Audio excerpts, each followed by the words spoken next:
Nang Mayo po, baliktad na po yung aking Ingles.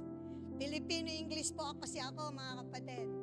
At ganun din po ang ating mga kapatiran sa inyong lahat, mga kapatid, dito sa ating on-site. Magandang umaga po at pagpalain po tayo ng Panginoon. Amen. Palakpakan nga po natin ang Panginoon Diyos. Tunay po na napakabuti niya at siya lamang ang pinagmumula ng lahat ng ating pong ikabuhayan. Amen. So, sa oras na ito, mga kapatid, nais ko po na sa araw na ito, ating pong pagbubulayan ng ang isang kwento sa Bible po, at sa Genesis chapter 25 verse 29 to 34, nais ko pong basahin bago po natin ipanalangin. Sabi niya, once when Jacob cooking some stew, Esau came in front an open country. Okay, praise the Lord. Basahin niyo po sa English and I will read it in Tagalog. Amen. Minsan si Jacob ay nagluto ng sinabawang pulang patani. Ito po yung lenteja sa Spanish. Patani siya namang pagdating ni Esau, ang kanya pong kuya o kapatid, mula sa pangangaso, sinabi niya, gutom na ako, bigyan na naman ako niyang mapulang niluluto mo. Sabi po ni Esau sa kanyang kapatid na si Jacob. At dahil dito'y tinawag siyang Edom, dahil po doon sa mapulang niluluto, ibig pong sabihin, Edom, kaya pinangalanan po si Esau ng Edom. Sumagot si Jacob sa verse 31, ibigay mo muna sa akin ang iyong karapatan bilang panganay. Payag na ako, sabi ni Esau. Aanhin ko pa ang pagiging panganay kung mamamatay naman ako sa gutom. Kung gayon, sabi ni Jacob, sumumpa ka muna. Sumumpa nga si Esau, ibinigay kay Jacob ang karapatan ng pagiging panganay. Verse 34, sabi niya, ibinigay naman ni Jacob kay Esau ang niluto niyang gulay at binigyan pa ito ng tinapay. Matapos uminom, umalis na agad si Esau, iyon lamang ang halaga sa kanya, ang kanyang karapatan bilang panganay. Hallelujah. Tayo pong lahat ay tumayo. Father, in the name of Jesus, we give you glory, honor, and praise, Father God. Thank you for your word, O Lord Jesus. Narito kami, Panginoon, at muli umaasa sa iyo lagi, Panginoon Diyos, O God, ng iyong patnubay. Lord God, in the name of Jesus, we pray and I ask you, God, to search our mind and our heart. Continue, Lord God, to transform us, to cleanse us, O God. And Lord Jesus, iwasto mo ang aming mga buhay. Sana ibasa, Panginoon Diyos, ng mga salita mo, Panginoon. Turuan mo kami, tulungan mo kami na maunawaan ang mga nais mo, Panginoon Diyos, O God, na baguhin sa aming mga buhay. Pagpalain mo, Lord God, ang bawat isa sa amin ngayon, Panginoon. Lord, we pray, O God, that may you simplify your word, O Lord Jesus, and continue to give us that understanding, O God, na maunawaan namin ang iyong mga salita. Mangusap ka po sa bawat isa sa amin na narito ngayon, na nakikinig sa online and on-site, O Lord God. At Lord God, tulungan mo kami, Panginoon Diyos, O God, na ipamuhay namin anuman ang mga lessons, O God, na amin pong matututunan, O God, sa araw na ito. Pagpalain mo po kaming lahat, O Diyos, and let your anointing be upon to each one of us here today, O God. Give us that open ears as we hear, as we come to listen to your word now, O God. Father, I humble myself before you. You know, Lord Jesus, that I can do nothing without you. I ask you, Holy Spirit, to empower me. Touch my lips, O God. Have your way, Lord Jesus. Oh, hallelujah. Holy Spirit, minister to us today. We give you all the glory, all praise. Hallelujah. In Jesus' name we pray. And everybody say amen. Amen. Hallelujah. Palakpakan po natin ang Panginoon. Sa oras na ito, mga kapatid, purihin ang ating Panginoon. Ang pag-uusapan po natin, si Jacob at saka si Esau. Si Abraham ang kanilang lolo. Ang tatay po ni Jacob at saka ni Iso ay si Isaac at ang kanila pong nanay ay si Rebecca. Si Abraham ang kanilang lolo, ang tatay po ni Isaac. Huwag po kayong mawawala, okay? Si Abraham ang tatay ni Isaac. Isaac is a promised son. Siya yung ipinanganak sa katandaan ng kanyang mga magulang. Siya yung bata, yung anak na pangako. Siya ay nag-asawa at ang pangalan niya po ay si Rebecca. Si Rebecca po ay matagal din po siya na nagkaanak at doon po mga kapatid ang nanalangin si Isaac. Sabi niya, Panginoon, o Diyos, bigyan mo kami ng anak. At ang Panginoon ay lagi siya na nakikinig sa dalangin ng bawat lumalapit sa kanya. Sabi po, ang firstborn son ni Isaac at ni Rebecca ay yung twin brother.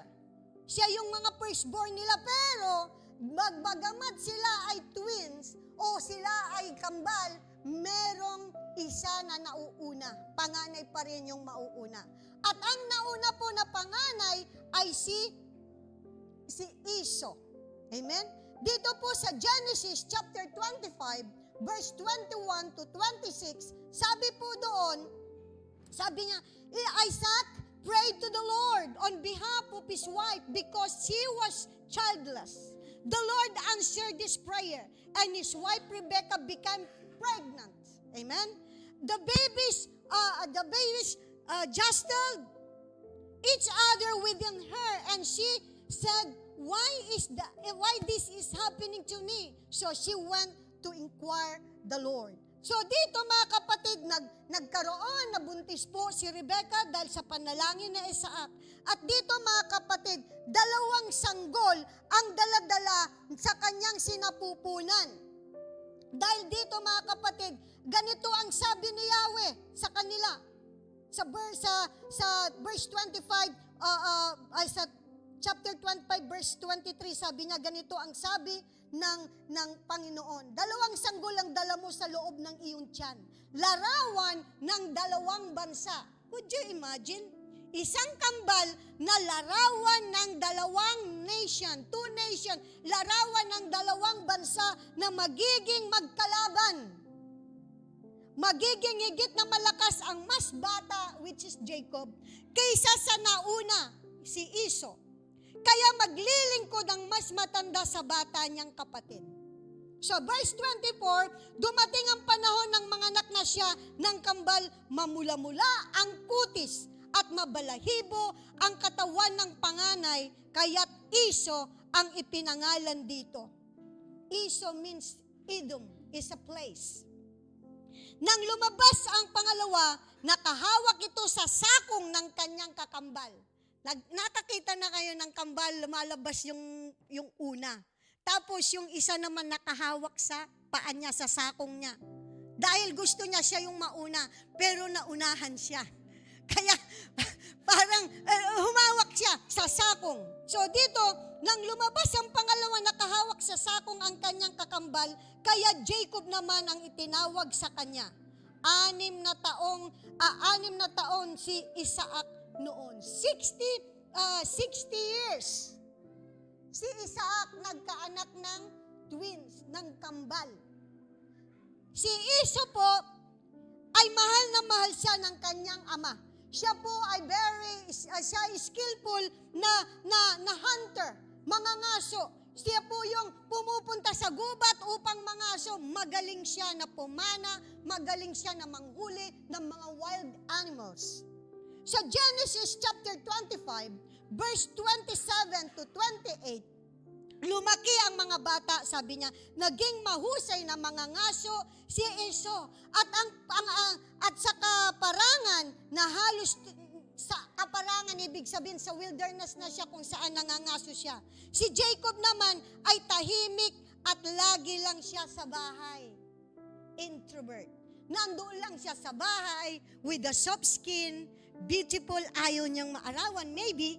At verse 28, higit ang pagtingin ni Isaac, ang kanilang tatay doon sa panganay. Si Iso, palibhasi, kinawiwilihan niyang kainin ang mga nahuhuli nito dahil ilagi niyang ipinagluluto ang kanyang tatay ng kanyang mga nahuhuli. At samantalang si Jacob naman ay mas mahal naman siya ng kanyang nanay, mama's boy. At yung isa, papa's boy. Amen? Sa ating term na ngayon. Si Esau was a man who had this good idea. Good side. Si Esau, he shows kindness to his brother who had deceived him. Sa Genesis chapter 33 verse 1 to 16, kung babasahin po natin dito mga kapatid, si Jacob po, nagkita po si Jacob at saka po si Esau. At dito po, makikita natin mga kapatid, kung babasahin natin ito, ang magkapatid na ito ay nagkahiwalay. Dahil nga si Jacob sila ay nagkahiwalay. At nagkaasawa siya, umalis si Jacob dahil sa kanyang ginawang panlilinlang. Actually, hindi panlilinlang kasi meron silang agreement. Titignan natin ano bang ginawa. Nung sabi ng humingi, nabasa natin nung nauna na si Jacob, nagluluto siya ng balatong na pula, lentejas, stew beans, at naamoy siguro nitong si mangangaso, itong si Id, at gutom na gutom siya. At doon, lumapit siya kay Jacob. Sabi niya, bigyan mo ako ng pagkain na yan. Sabi niya, teka muna, kung magkaroon tayo ng kasunduan. Magaling sa negosyo si Jacob At ang sabi niya, bibigyan kita, subalit mga kuka ko, ibibigay mo ang iyong birthright. Birthright po ang tawag doon. At sa madalit sabi mga kapatid, siya ay nag-oo si Esau. At sa nangyaring yun, yung dalawang nagkaroon ng mga bagay na hindi inasahan, ay nagkahiwalay sila dahil gustong patayin ni Esau si Jacob gawa ng kanyang nakuwang blessing ng kanyang pagkapanganay. Pero po kung tutuusin, si Esau ay ibinenta niya yung pagkakapanganay niya. Kaya nung malaman at narinig na Rebecca, napapatayin niya si Jacob sapagkat sa kanya ibinigay ang lahat ng mga blessing nang basbasan siya ng kanilang ama na si Isaac na noon ay bulag na siya, hindi na makakita at malapit nang magpaalam. Kailangan na niyang i-release yung kanyang blessing sa panganay. Pero dahil doon, nasilip niya habang nangangaso si Esau, ay nagkunwa o nagpanggap na siya si Esau. Naglagay din ng balahibo at sinuot niya yung jacket ng kanyang kuya para mangamoy din siya si Esau. Hanggang nung napakain siya, at matutunghayan din natin yun, sinabi niya sa tatay niya na ako yung nagluto niyan. Sabi niya, ito yung, ba't kadali mo naman na nakapangaso? Yes, kasi pinagpala ako ni Lord. So, may kasamang may kasamang pagsinungaling hanggang sa iniril sa kanya yung blessing ng pagiging panganay. Alam niyo mga kapatid, napaka-importante ang blessing na tinatanggap ng mga panganay noon. Dito mga kapatid, nung dumating ang time mga kapatid, dahil umalis, pumunta si Jacob sa kanyang uncle ng pangalan ay Laban. Hindi po hindi po yung Laban ang pangalan ng kanyang tiyo, at yun ay maanak siya at si Rebecca ang napangasawa niya. At doon mga kapatid,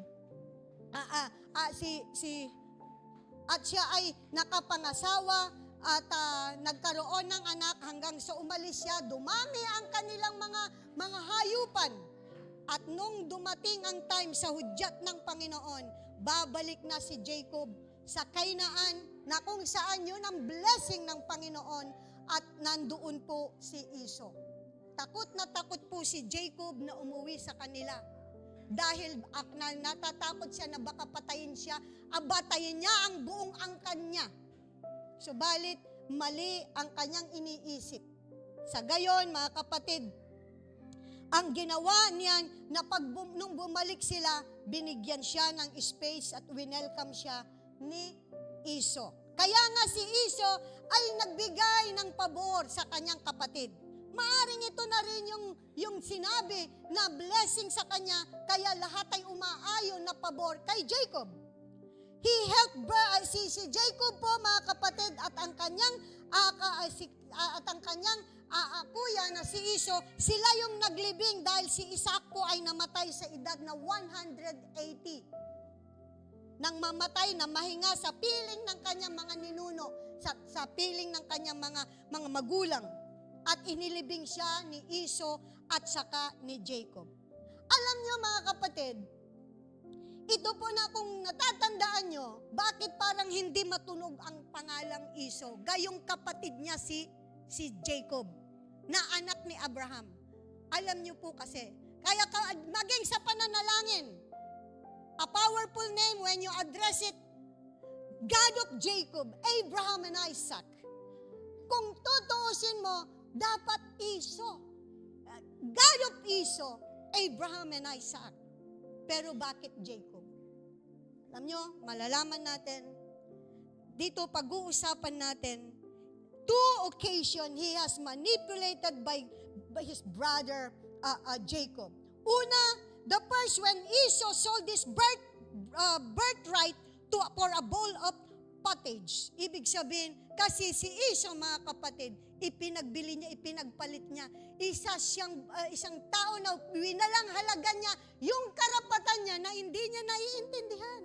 Isa yun na bagay kung bakit minawala ang kapangyarihan sa kanya. Ikalawa, na second, when Jacob bestowed the blessing designed for Esau. Yan sa Genesis chapter 27, verse 1 hanggang 41, kung ating titignan. Dahil nung tatanggapin natin, i-bless na dapat si Esau, ay nangangaso siya, subalit si Jacob, gumawa siya ng paraan kasama ng kanyang nanay na kailangang makuha na niya yung, kasi ipinagbili na ni Esau sa kanya.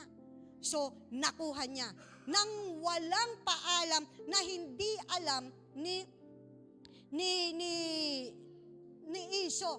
At saka si Isaac, wala siyang kinalaman sa agreement ng dalawa. Kaya akala niya ay pwede niyang ibigay kay Esau ang panganay.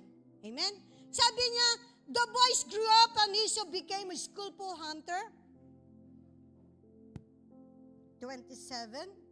At dito, while Jacob can content to stay at home among tents. Napasadahan na po natin yan. So, nandito na po tayo, mga kapatid, sa Genesis chapter 27, verse 1 hanggang 41. Basahin niyo po sa bahay niyo, mga kapatid. Huwag niyo pong ipagwalang bahala upang makuha niyo po yung kwento. At lalo niyo pong maunawaan sapagkat napakahalaga ang istoryang ito connected sa ating buhay ngayon. Amen? So, purihin ang Panginoon. So, dito po, in this study, we shall focus our attention on the first occasion. The lesson we might glean from these unfortunate circumstances of Esau's life. Pag-uaralan po natin, itutuon natin ang ating pansin sa unang pagkakataon. Aaralin natin na maari nating makuha mula sa kapuspalad. Naging kapuspalad po itong si Esau sa pangyayaring ito sa kanyang buhay. Number 1, bakit? Number 1, he sold his birthright. Esau's birthright, iyong kanyang pagiging panganay. Ano po ba ang meron sa birthmark na ito? Ano po ba ang ipinagbili o ipinagpalit sa pamagitan ng isang mangkok na lintehas na pula? Number 1, the physical advantage of the birthmark contain a double portion of father's inheritance. Noon po, ito po yung sinasabi na ang kanya pong pagiging panganay ay mayroon siyang double portion. Kung double portion sa kanya, ang mapupunta lamang sa kanyang kapatid na si Jacob ay 1% lang. Sa kanya double portion, kay Jacob dapat one-fold lang. Sa Deuteronomy chapter 21, verse 17, sabi niya, he must acknowledge the son of his unloved wife as the firstborn by giving him a double share of all he has. That son is the first sign of his father's strength. The right of the firstborn belong to him. Ang kinikilalang firstborn o panganay ay una niyang anak dito kahit na hindi gaanong mahal ang isang batang panganay. Kung ito ang panganay, tatanggapin niya ang porsyon na iyon na isinasaad po sa kautusan na kanilang sinusundan noon. The amount would be very great. Napakalaking bagay. Double portion is too much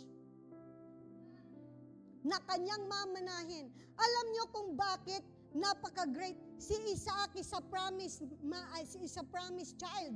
Siya yung anak ni Isaac na nagmana ng lahat ng mga ipinagkaloob na blessing kay Abraham. At naging tagapagmana si Isaac. Ngayon, kailangan niyang isalin doon sa panganay na anak niya ang lahat ng tinanggap niya mula kay Abraham. Amen? Ano ba ang blessing na tinanggap?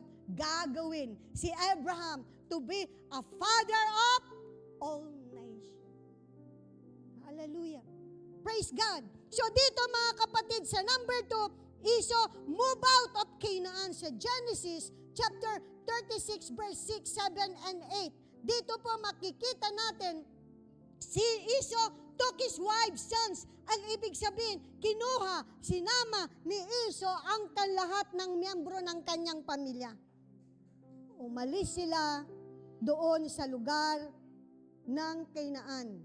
Nang ibang bayan si Esau kasama ng kanyang asawa, ng mga anak, ng kanyang mga tauhan, pati ang mga hayop at ang lahat ng kanyang ari-arian ay kanyang dinala.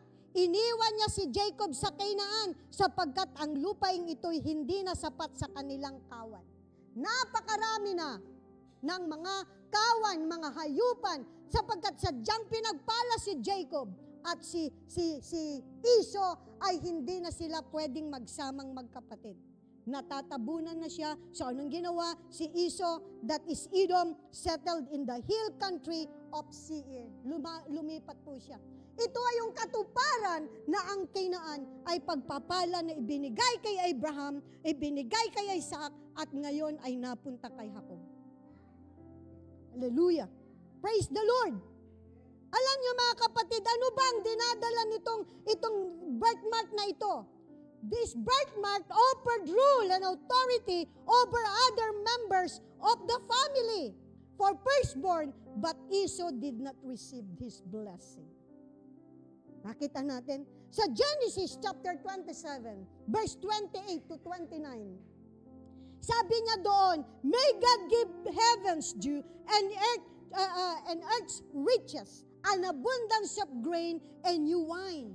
Dito sinasabi na bigyan ka nawa ng Diyos na hamog buhat sa itaas upang tumaba ang lupa mo't ikaw na may makaranas ng saganang pag-aani at katas ng ubas. Hayaan ang mga bansa ay gumalang at paalipin bilang pinuno. Ikaw ay kikilalanin. Igagalang ka ng mga kapatid mo, ng mga anak ng iyong ina at yuyuko sa iyo. Silang nawang susumpa sa iyo at ang lahat ng susumpa sa iyo ay susumpain din. Ngunit ang magpapala sa iyo ay pagpapalain. Ito ay tinanggap ni Jacob. Napunta sa kanya na dapat ay ibibigay kay Esau. Dahil sa pangyayari mga kapatid, kumilos ang Panginoon. Kung titignan natin mga kapatid, smart si Jacob. Nais niya kasi ano ang dahilan? Sapagkat itong si Jacob malaki ang kanyang pagpapahalaga sa kanyang spiritual na buhay. Ang tinanggap ni Jacob, mga kapatid, ito yung pagpapalang tinanggap ni Abraham na naisalin kay Isaac at ngayon ay napunta sa kanya. Na hindi niya dapat kukuhanin at si Esau. Subalit dahil itong kuya niya na si Esau, walang pagpapahalaga. Winalang bahala niya ang mga pagpapalang ito. Akala niya kahit ganon ang gagawin niya ay mapupunta pa rin, matatanggap niya. Subalit kung ano ang nakita ng Diyos. Kaya si Jacob ay pinagpala ng Panginoon dahil malaki ang pagnanais niya na ganapin ang biyaya na ibinigay sa kanyang lolo at sa kanyang ama. Number 2, ano ba ang ibinibigay ng ng birthmark na ito? The spiritual advantages of his particular birthright. Ibig sabihin, kapag ka ikaw ay panganay, kapag ka ikaw ay tatay, ikaw ay patriarch and priest of the house on the death of his father. Kapag ka ikaw ay panganay, mga kapatid, kasi po ang ibig sabihin ng patriarch is a male leader. Your father might be the patriarch, hindi patriarch. Sorry. Ikaw yung patriarch of the family.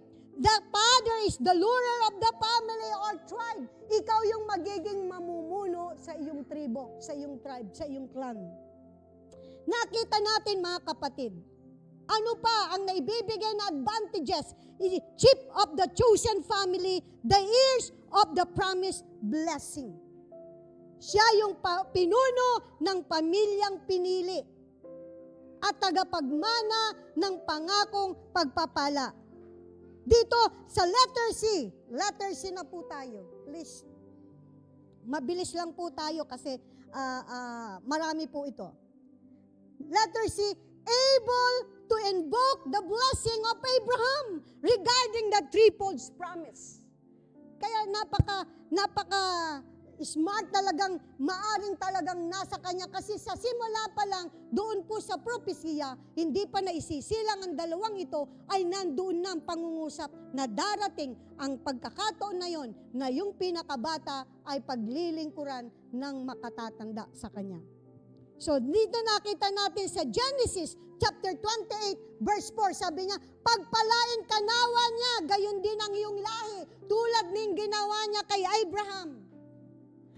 Mapasayo nawa ang lupang ito na yung tinitirhan, ang lupang ipinangako ng Diyos kay Abraham. Ang lupang ipinangako kay Abraham, ito yung Canaan na kinaroroonan at binalikan ni Jacob. At kung saan yung lugar na umalis si Esau. Sa Genesis 12:1-3, sabi niya, sinabi ni Yahweh kay Abraham, lisanin mo ang iyong bayan, ang tahanan ng iyong ama, at kamag-anak, at pumunta ka sa bayang ituturo ko sa iyo. Dito sumunod si Abraham nung sabihin sa kanya ng Panginoon na umalis ka. Kasi nakatira lang sa tent si Abraham. Ang ginawa nun, sumunod siya sa Panginoon nang hindi na nagtatanong, nagtiwala siya sa Diyos. Pararamihin ko ang iyong mga anak at apo. Gagawin ko silang isang malaking bansa. Pagpapalain kita at gagawin kong dakila ang iyong pangalan at ikaw ang magiging pagpapala sa marami. So ito, mga kapatid, yung pagpapala na tinanggap ni Jacob dahil ito ay nagmula. Ito isinalin kay Isaac nung namatay ang kanyang mga magulang at ngayon ay naisalin kay Jacob. Such were the issue of stake when Jacob Esau battled over the birthright. Si Esau po, talagang kung titignan natin, nakipag-bargain siya, but bad bargain. Esau choose the sensual over the spiritual. Ngayon, i-spotlight po natin si Esau. Si Esau po, mga kapatid, Pinahalagahan niya higit sa lahat yung kanyang damdamin. Kung ano yung nakikita lang niya, kung ano yung on the spot. Hindi niya inisip ang kanyang future. He gave in to a craving of his anger sa Genesis 25 verse 29 to 34. He gave the cravings of his hunger. Dahil sa kanyang gutom, ipinagpalit niya ang kanyang birthright. He valued this red footage, so ito yung lentes na pula, more highly than his birthright. Parang yun lamang ba ang halaga ng iyong pagpapala ng iyong minana? Dahil lamang sa kanyang gutom. Dumating na ba kayo doon sa hindi kayo kumain ng 2 araw at gutom na kayo? Yung isang araw lang, nagpasting ka, talagang gutom ka na, di ba? O ngayon, kung maaari, kapag hinain ka ng mga lechon, ng mga kuan, kahit na wala pa, tapos na ba yung fasting, kung minamadali, siguro kung pwede mong hilain na yung hihilain mo, makakain ka dahil na ka na. Yung mga iba, binibreak nila, Lord, itutuloy ko na lang po bukas. Lord, hindi ako magpapasting, pero sa next day na lang po. Dahil by birthday, may handaan, Lord. Mapapalampas ko, Lord. Ganun ba tayo? Yung ba ang halaga ng ating pagpapahalaga sa ating spiritual na bagay? For this reason, he was called a profane person. Kaya dahil sa kanyang ginawa ni Esau, tinawag siya na walang kwentang tao. Bakit walang kwentang tao? Kasi hindi niya pinahalagahan yung higit na mahalaga sa lahat. Yung pagpapala na dapat ay mapunta sa kanya. Sapagkat ang pagpapala na ito'y binigay sa kanya, ito ay connected doon sa eternal life. At sa kanyang buhay, dapat magsisimula ang 12 tribes. Pero anong nangyari? Si Jacob ang pinagsimulan, siya ang ama ng 12 tribo. The 12 tribes of God. Hallelujah. So dito mga kapatid, Hebrew chapter 12 verse 16, ano po ang sabi doon? Make sure that no one is immoral or godless like Esau, who traded his birthright as the firstborn son for a single meal. Ano ang sabi diyan? Pinapaalalahanan tayo na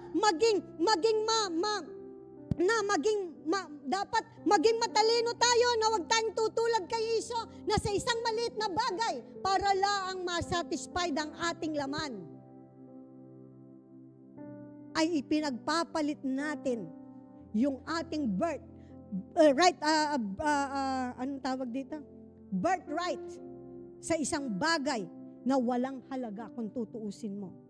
Esau chose the present over the future. Hallelujah! Pinahalagan niya yung kung ano yung nararanasan niya. Gutom siya, gusto niyang kumain. Sa oras na yon, ang nasa utak lang niya, yung kanyang gutom. Hindi siya nakapagluto, oras na. Nandun naman itong si Jacob, maaring sinasarapan niya, pinapay-amoy-amoy niya. At anong nangyari? Ito, nagkaroon ng pagkakataon si Jacob. Kasi si Jacob nasa tiyan pa lamang. Talagang gusto na niyang hilain pabalik. Siguro hinawakan niya sa sakong niya, bumalik ka at ako ang alalabas na mauna. Amen? Pero hindi nangyari. He want to steal the blessing from his brother.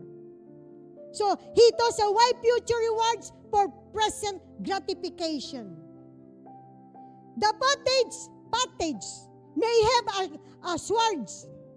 Minsan ang English, mga kapatid, tulungan niyo ako kasi Filipino-English ako, totoo lang. His hunger for a day, but what of tomorrow? Ibig sabihin, pinapahalagahan niya yung araw na ito, nagugutom. Kasi alam niyo mga kapatid, napakaraming mga tao na kapag gutom, madaling uminit ang ulo.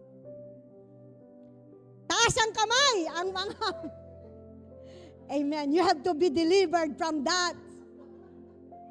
Because you are more than fleshly than spiritual. Kaya nga may fasting. Hallelujah. If you want to overcome that kind of sin, then you have to fast. Ito, nagsisimula yung higit natin, gutom na gutom. Kaya kapag gutom na gutom ka, doon ang gawin mo, manalangin. Kasi yun ang mga pagkakataon, minsan, ginagamit ng kaaway upang pagsimulan ng gulo. Alam mo na nga na gutom ako, wala ka pang niluluto. Ang ginagawa mo, di mo na naisip. Trabaho ka ng trabaho. Hallelujah. Okay, so nakita natin, higit na pinahalagan. Alam niyo mga kapatid, kailangan natin na lumago, mga mananampalataya. mananampalataya tayo. Kaya may mga bagay na naisituro ng Panginoon. Ito ba ang mga bagay na magpapabagsak sa atin tungo sa ating paglagong espiritual? Hallelujah. Letter C, He still made him a proven person. Kaya nga, si Iso, tinawag siyang walang kwentang tao. In other words, it's very vulgar, bastos.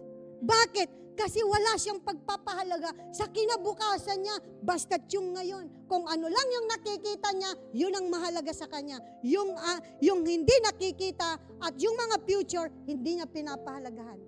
At yun ang nakita ng Diyos sa kanyang puso. Hallelujah.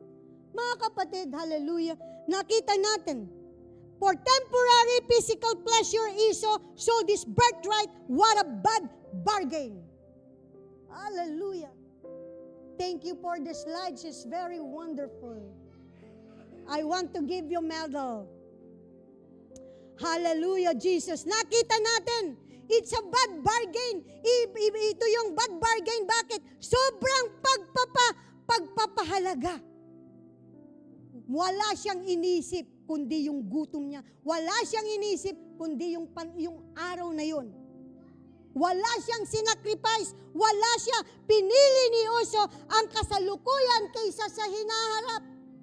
Itinapon niya ang mga gantimpala sa hinaharap para sa kasalukuyang kasiyahan.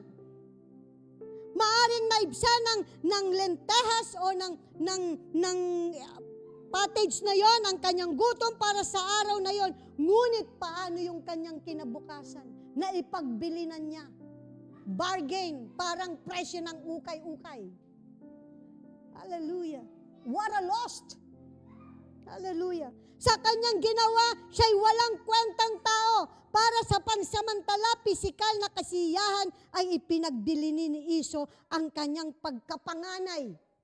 Walang pagpapahalaga na higit sa importanteng bagay. Hallelujah. Mga kapatid, put on your seatbelt. Certainty, we would not think of making the same kind of bargain. Would we? Tiyak na hindi natin iisipin na gumawa ng parehong ito kung paano yung ginawa niya. Maaring yung mga nanonotice, hindi ako magaganyan. Kaya ko ng kwan ngayon, mag-fasting, kaya ko na, okay lang, mapagbigay ako, hindi ako madaling, hindi ako materialistic. Hindi lamang sa ganun, mga kapatid, natin makikita. Ihahayag natin sa araw na ito, mga kapatid, kung ano ang matututunan natin. Ang tanong ko, are we selling our birthmark? Tanong ko sa bawat isa. Kayo ba, mga kapatid, pinagbibili nyo ba ang inyong birth? Right? Ang birthright, mga kapatid, hindi lang dahil sa hindi ka panganay. Itong birthright na ito, yung tinatanong natin, we are talking about the spiritual birthright. Tayo sa harapan ng Panginoon, ang lahat tayo ay panganay. Lahat tayo na sumusunod na nananampalataya kay Kristo. Si Jesus, He is the firstborn. Kaya dito, mga kapatid, kailangan maliwanagan tayo. Our birthright as Christian, we are his according to the promise made to Abraham. Galatians chapter 3 verse 29. Ano po ang sabi dito? If you belong to Christ, ito po kung ikaw ay kay Kristo, then you are Abraham's seed. Ikaw ay galing sa linya ni Abraham. Dahil according to that promise, ikaw yung tagapagmana ayon doon sa pangako ng Diyos. Sino ang mga tagapagmana ayon? Yung mga sumusunod kay Kristo, mga mananampalataya, mga believers of Christ. Hallelujah. Hallelujah, Jesus. Number 2, we are joint heirs with Christ. Romans chapter 8, verse 16 to 17. The Spirit Himself testify with our spirit that we are God's children. Tayo ay anak ng Panginoon Diyos. Yan ang tinetestify o testimony ng banal na Espiritu. Ano ang sabi dito? Ang Espiritu ang nagpapatotoo. Kasama ng ating Espiritu, the Holy Spirit and our Spirit, na tayo'y mga anak ng Diyos. Pag tinanggap mo si Kristo, the Spirit of the living God will live in your life. Kaya lahat ng mga nagagawa mo sa dilim at sa ay nakarecord kasi nandoon ang banal na Espiritu sa atin. Amen? Will magkasama. Ang yamang mga anak, tayo'y mga tagapagmana ng Diyos. At kasamang tagapagmana ni Kristo. Sapagkat kung tayo'y kasama niya sa pagtitiis, tayo'y makakasama niya sa kanyang kaluwalhatian. Palakpakan natin ang Panginoon. Hallelujah! Kaya purihin ang Diyos. Yan ang hindi natin nalalaman. Kaya nga napaka-importante na tayo nakikinig ng salita ng Panginoon sapagkat napakaraming kayamanan na hindi pa natin nakikita. Gustong ihayag ng Panginoon. Pagpalain tayo ng Panginoon. We are here according to the hope of eternal life. Titus chapter 3 verse 7. Hallelujah. Sabi niya doon, so that having been justified by grace, we might become heirs, having the hope of eternal life. Hallelujah, Jesus. Nakita natin, upang tayo gawing matuwid sa pamamagitan ng kanyang kagandahang loob, hindi tayo pwedeng makapasok o makagawa ng mabuti kung wala ang kagandahang loob ng Panginoon. The grace of God. Na siyang nagpapaging matuwid sa harapan ng Diyos. Letter B, we are heirs of the kingdom which He has promised. James chapter 2, verse 5. Sabi nga, listen to me, dear brothers and sisters. Hasn't God chosen the poor in His word to be rich in faith? Aren't they ones who will inherit the kingdom? And He promised to those who love Him. Tayo ay mga pinili ng Panginoon. Siya ang pumili sa atin. Yung mga poor in the spirit. Tayo pinagpala. Iniligtas ng ating Panginoon. 2 Peter 1:11 sabi niya, and you will receive rich welcome into the eternal kingdom of our Lord and Savior Jesus Christ. Hallelujah! Alam niyo, ang pagpapalang ito yung promise ng Panginoon.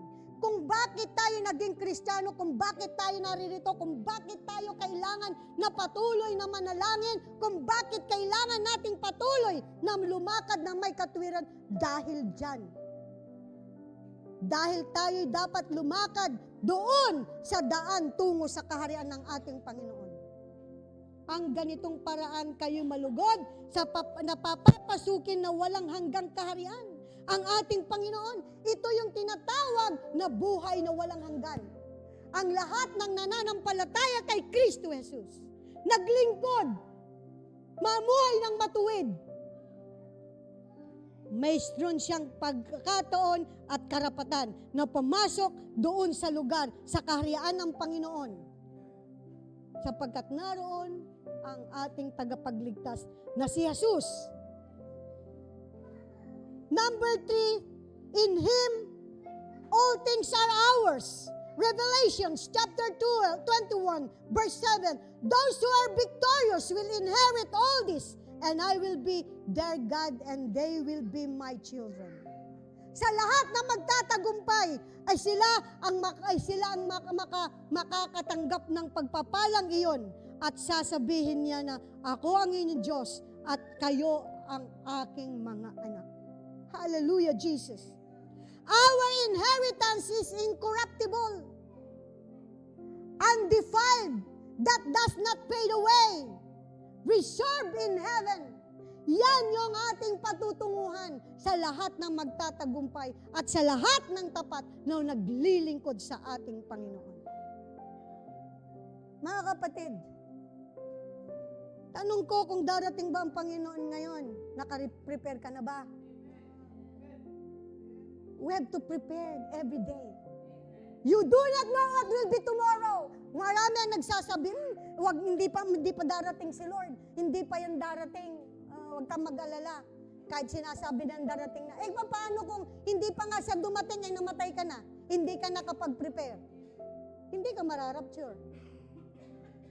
Kaya ang paghahanda ay habang nabubuhay ka, maghanda ka na. Sapagkat ang paghahanda ay araw-araw. Madatnan ka man ng Panginoon o mauna ka man na umalis sa mundong ito. Pero nakalaan ang lugar para sa'yo na naglingkod. Walang mawawalang gantimpala kung ikaw ay patuloy na naglilingkod. 1 Peter chapter 1, verse 4, sabi niya, and into an inheritance that can never perish, is spoiled or fade. This inheritance is kept in heaven for you. Hallelujah. Ito ay inilaan na magmamana tayo ng kayamanang di nasisira, walang kapintasan, ni di kukupas. Inihanda ito ng Diyos sa langit para sa inyo, para sa atin, para sa mga nananampalataya kay Kristo. Tanong ko, mga kapatid, are you making a bad bargain? Like Esau. Tanong ko lang po, mga kapatid, maaring iniisip natin, paano ba yung sinasabi ni Pastora na bargain? Paano ba ito yung pagpapalit mo, ito yung pagpapawalang halaga mo, hindi mo pinapahalagan isang bagay. At katulad sa, sino po ang nakakakita sa nice and cheap? Ang daming mahalagang bagay doon dahil sa mga lilipat sila at hindi na nila madadala. Yung binili nila minsan na 500 euros, binibenta na lang nila na kahit na 3 o 5 euros, wag lang silang magkagastos na imodansa pa. May ganun lang po yung example nun. Amen? How might we sell our birthrights? How? Paano natin pwedeng sabihin na ating ibinebenta na pala o ipinagpapalit na pala ang ating karapatan? Number 1, lasting for things of the world. Ito yung pagnanasa mo sa mga bagay na pang kamunduhan. Dito, kaya bilang mga Kristiyano, dito natin parang naipagpapalit yung ating karapatan, yung dahil sa pakikiuso natin sa mga bagay ng mundong ito, na siyang naglibigay daan para tayo ay mahiwalay sa Panginoon. Hindi natin ito napapansin, mga taktika ng dyablo. Mag-ingat sa mga uso, mga kapatid. 1 John chapter 2, verse 15, sabi niya, do not love the world or anything in the world. If anyone loves the world, love of the Father is not in them. Hallelujah. Paano mo pahalagahan ang iyong birthright? Kapag tayo ay masyado nang inganyado sa takbo ng mundong ito, nakakalimutan na natin ang mga salita ng Panginoon, yung ating dapat ipamuhay, yung asin na dapat nating yung ating dapat gampanan bilang mga lingkod ng Panginoon, disipulo ni Kristo. All brothers and sisters that are serving the Lord, continue serving God. They are called disciple of Christ. James chapter 4, verse 4. You adulterous people, don't you know that friendship with the world means enmity against God? Therefore, anyone who chooses to be a friend of the world becomes an enemy of God. So dito, mga kapatid, tayo ay tinuturing na kaaway ng Panginoon kapag tayo ay nakikiayon sa takbo ng mundong ito. Higit sa pagpapahalaga natin sa ating Panginoon. You see? Enmity against God. Become an enemy of God. Hallelujah. Number 2, kung papaano natin parang kung paano natin parang nawawala yung ating birthmark, walking after the flesh rather than after the Spirit. Laging ang piniplease natin yung laman. Lahat ay puro ako, me, lahat puro sa atin. Wala tayong pagpapahalaga sa mga bagay na pang-espiritual na buhay. Walang pagnanais na sumunod sa salita ng Panginoon. Yung susundin mo lamang yung sinasabi ng Panginoon ayon sa gusto mo. First step and manifestation that you are following Jesus. And when you get baptized, after you accept Jesus Christ as your Lord and Savior. Have you been baptized? Hallelujah. Galatians chapter 5 verse 16 to 18. Anong sabi niya dito? So I say, walk by the Spirit and you will not gratify the desire of the flesh. Kapag tayo lumalakad ayon sa kalooban ng banal na Espiritu, for hindi tayo magkakaroon ng desire na yung ating makamundong laman. Dapat iwaksi na ito. Lahat ng makamundong laman ito'y kasalanan. For the flesh desires what is contrary to the Spirit, and the Spirit what is contrary to the flesh. They are in the conflict with each other, so that you are not to do whatever you want. Kaya nga kapag ang banal na Espiritu ang hinahayaan natin na bumabago sa ating buhay, sapagkat ito ang pakatandaan ninyo mga kapatid, ang isang tunay na binago, ang isang tunay na kay Kristo at mananampalataya, makikita mo yung pagbabago ng kanyang buhay. Yung kasalanan ay tinatalikuran at hindi binabalikan at siya ay patuloy na nagpapagamit sa Panginoon. Sapagkat ang banal na Espiritu ang kanyang kasama na mag-iingat, gagabay sa kanya. But if you are led by the Spirit, you are not under the law. Ito ang kainaman dito. Ang banal na Espiritu, mga kapatid, ang gagabay sa atin. Yung mga bagay na hindi mo magawa, ayon sa kautusan, ang banal na Espiritu ang gagabay sa iyo at actually, natubos na lahat ito. Yan ang kainaman. Kaya tandaan nyo mga kapatid, ano ba ang meron sa iyo ngayon na nakikita mo na talagang naagaw yung birthright mo? Tandaan natin, ang pakikiayon sa mundong ito ay tinuturing ng kaaway ng Panginoon. You might behold on our birthright. Number 1, pursue peace and holiness. Lapit na tayo matapos mga kapatid. Hebrew chapter 12 verse 14, ano sabi? Ito ay lagi kong sinasabi, i-memorize nyo at ilagay nyo, tandaan nyo, sabi niya, make every effort to live in peace with everyone and to be holy. Kailangan tayong pinagmumula ng kapayapaan. Ang iglesyang ito, dapat wala dito ang pag-aaway-away. Nandito dapat puro tayo nagmamahalan. Kung may problema, pinag-uusapan. Walang inggitan. We rebuke every work and plans of the devil. Manatili sa iglesyang ito ang kapayapaan para sa bawat isa. Amen? Pagmamahalan, pag-iintindihan. Upang doon, mga kapatid, doon tayo mamumuhay ng may kabanalan. Dahil kung walang kabanalan, hindi natin makikita ang kaharian ng Panginoon. Number 2, sabi niya, be careful not to fall short of God's grace. Hallelujah. Hebrew 12 verse 15. See to it that no one falls short of grace of God, and that no bitter root grows up to cause trouble and defile many. Kaya mga kapatid, lumago na tayo, sabihin mo sa iyong katabi, oras na para paglago.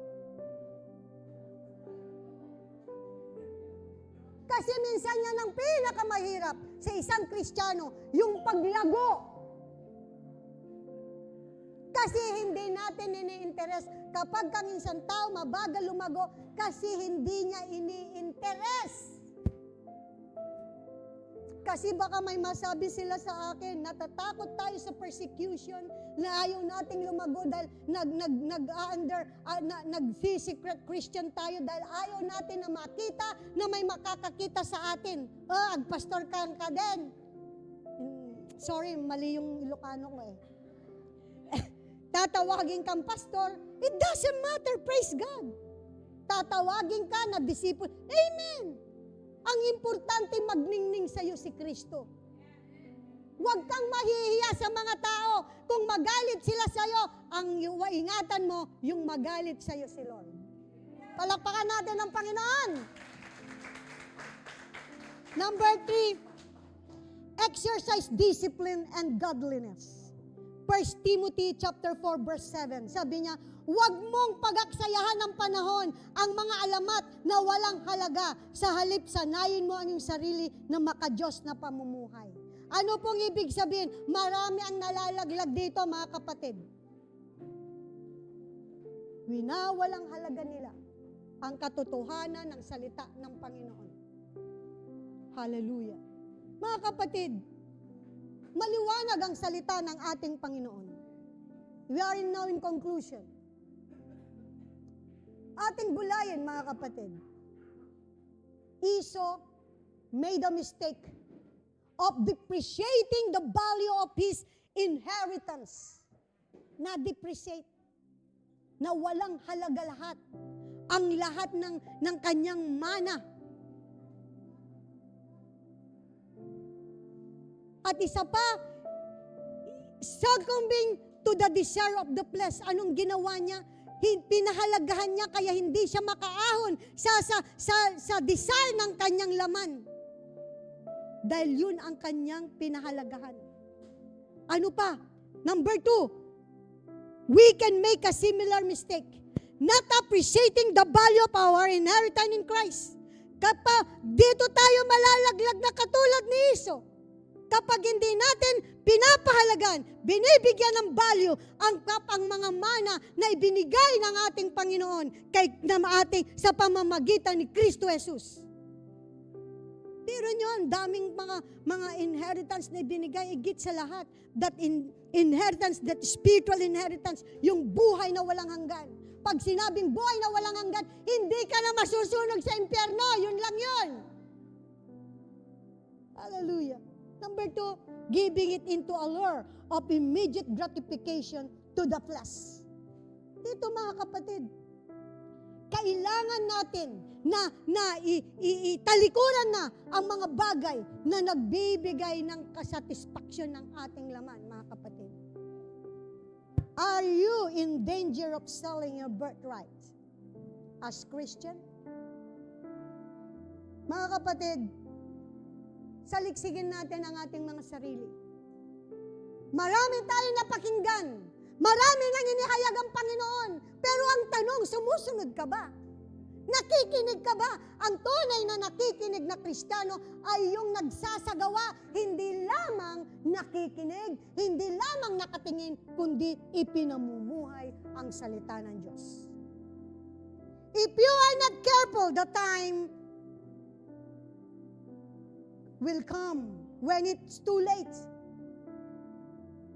Kung hindi tayo maingat, no matter how many tears we may shed, it will be too late to change God's mind. Ano yan? Nagmamatigas tayo, hindi pa kasi oras, nag-i-enjoy pa ako sa aking kabataan, nag-i-enjoy pa ako sa kasalanan. Bukas na lang. Paano yung bukas hindi na dumating sa'yo? Ito na yung oras ng pagbabago. Hallelujah. Hebrews chapter 12 verse 17. Afterward, as you know, when he wanted to inherit his blessing, he was rejected. Even though he sought the blessing with tears, he could not change what he has done. Pag nangyari na, hindi mo na, nasa banig ka na ng karamdaman, hindi mo na mababawi pa ang lahat ng iyong ginawa. Hindi mo na ito mapagtatakpan, hindi mo na ito mababawi. Kaya habang mayroon kang lakas, habang kaya mo pang gumawa, habang hindi pa dumarating si Lord, sagarin natin ang maglingkod ng may katapatan sa ating Panginoon. Yan ang nangyari kay Jacob, ay kay Esau. Tapos na, sabi ng tatay niya, may part 2 po ito, tapos na anak. Umiiyak si Esau sa kanyang tatay, i-bless mo naman ako, ba't binigay mo lahat kay Jacob? Akala ko kasi ikaw yung nagpakain sa akin. Hindi, ngayon lang ako nagluto, wala, naibigay ko na ang naibigay na at nasabi na na-declare ng blessing para kay Jacob. Gayong siya, ang ikalawa ay naibigay na, ay hindi na pwede pang bawiin ni Isaac. Nangyari yun bago siya mamatay. 2 Corinthians chapter 6, verse 6, 1-2.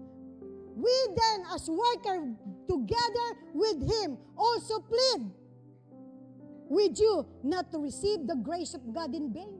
Huwag nating babaliwalain ang biyaya na ating tinanggap. For he says, in an acceptable time I have heard you, and in the days of salvation.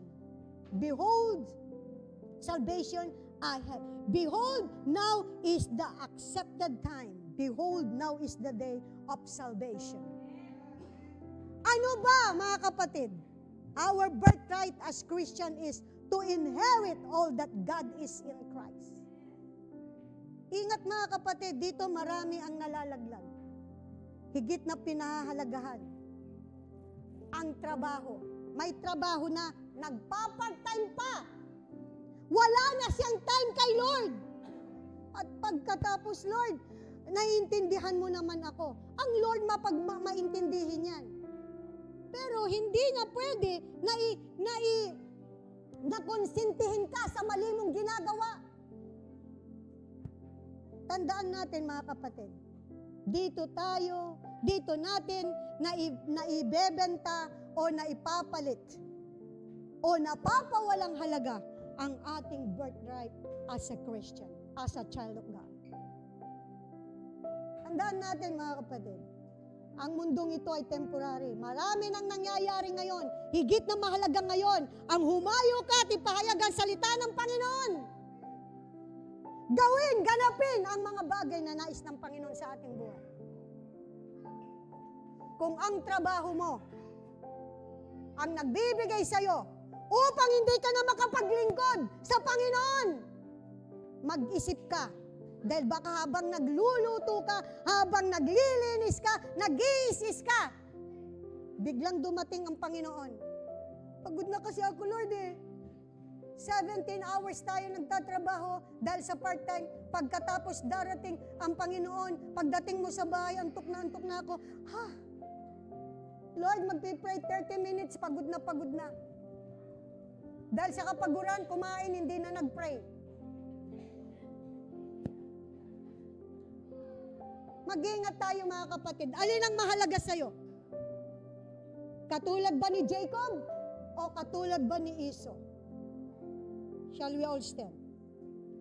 There will be a part 2. Hallelujah, Jesus.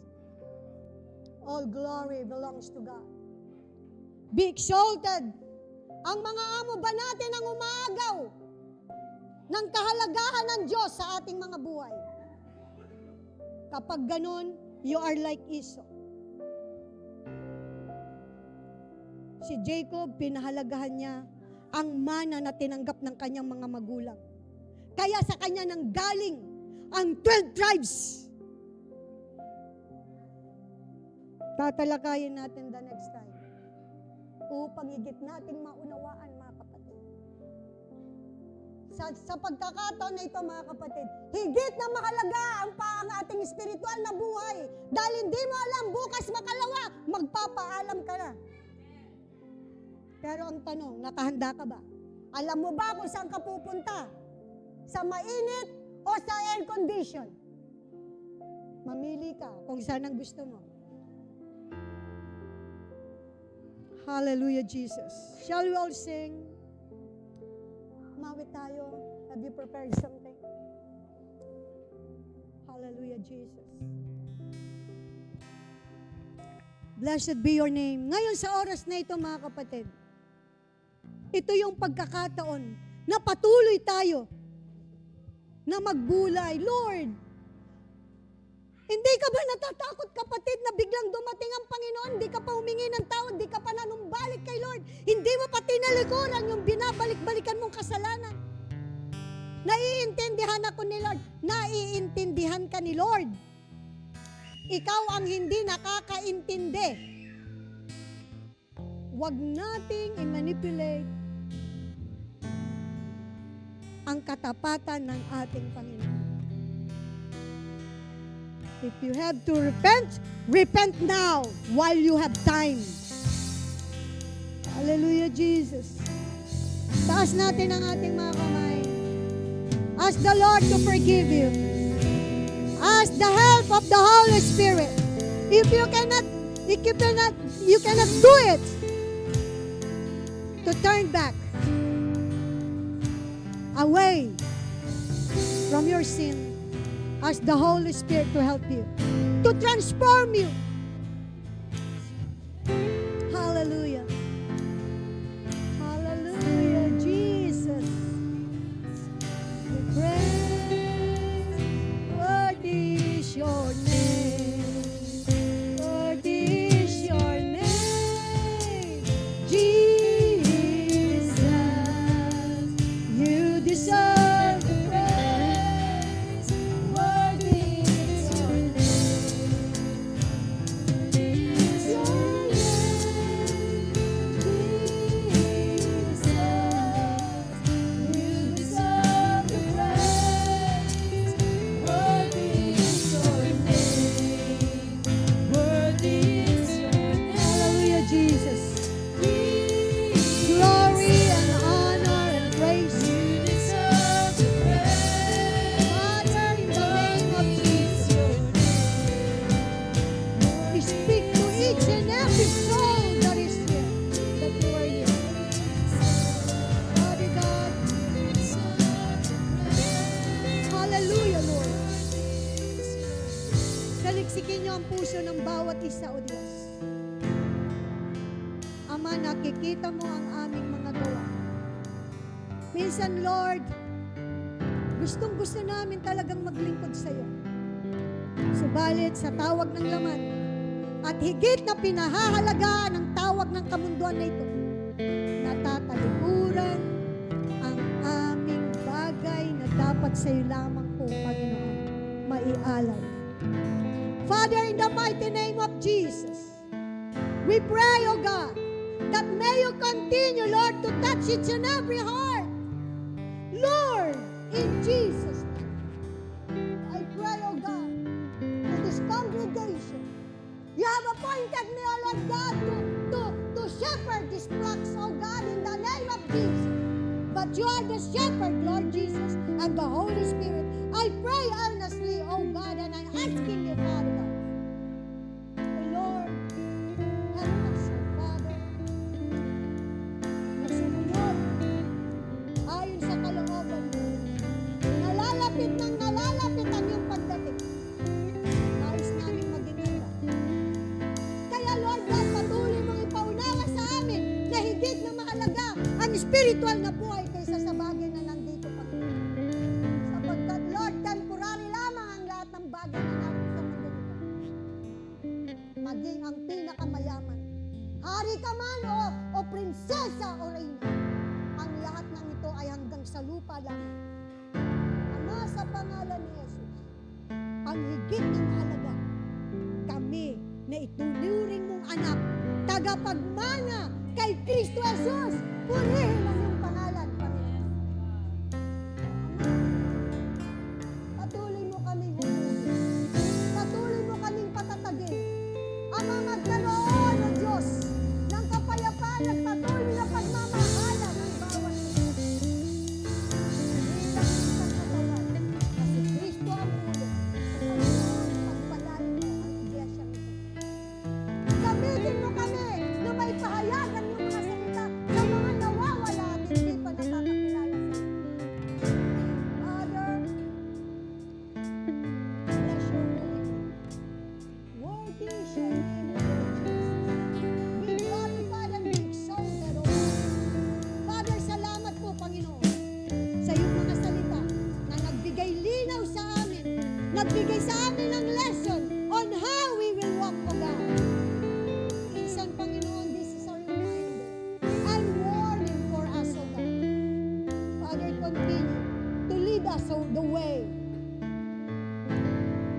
saan kami dapat pupunta, Panginoon.